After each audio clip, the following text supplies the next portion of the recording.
Эрдэнтийг эзэгнсэн 3 хэмээх 3 дугаар хэсэг. Гэвч төрийн эрх барих дээд байгууллага улсын хурлын шийдвэрийг ч үл тоомсорлох хэмжээний хүчтэй төр, банк, нам дамнсан бүлэглэл бодитойгоор оршин байгааг бүлэглэлийн гишүүдийн зарим нь эл гарч, зарим нь далд нуугдаж, өнгөн дээрэн үнэн шударга их орончийн дүр эсгэж байгааг энгийн иргэд мэдэхгүй хуурцсаар. Ерөнхийлөгч Илбэгдөрч түүний амин найз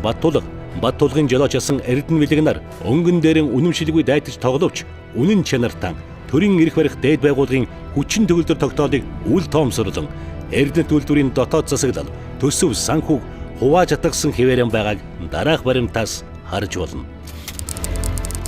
Өөрөө биш тэд Монголыг удирдна хэмээх 4 дугаар хэсэг. Элбэгдорж багийн найз Шинбаатрыг 1-р орлогч захирлаар, ах Балдыржийн хүү Ариун Заяаг хуулийн газрын орлогч даргаар, Шинбаатрын найз Хонгорыг захиргаа хүний нөөцийн газрын даргаар, Шинбаатрын эхнэлийн дүү Ламжовыг бичиг хэргийн товчооны даргаар томилуулах замаар гадаад худалдаа, зэсийн борлуулалт, ерөнхий гарын үсэг зурах талдаа бялуу хүртсэн бол Сахал Эрдэнэ Вэлэг өөрийн найз Эрдэнэ Вэлгийг санхүү эдийн засаг эрхэлсэн захирлаар, найз Сүхбатыг ерөнхий нэгтлэн бодогчоор, худалдаа хөгжлийн банкны хуульч Цэрэн Бадмыг хуулийн газрын даргаар, худалдаа хөгжлийн банкны эдийн засагч Энх Баясгаланг халамжийн газрын даргаар тавьж, харин Батулга өөрийн туслах Нэмэх Баярыг хөгжлийн бодлогын газрын даргаар,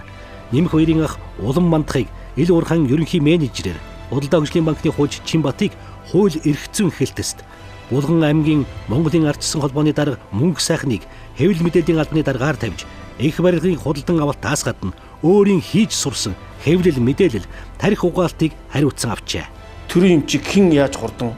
хулгайлах вэ гэдэг капиталист уралдаанд Монгол улс сөгдлөө.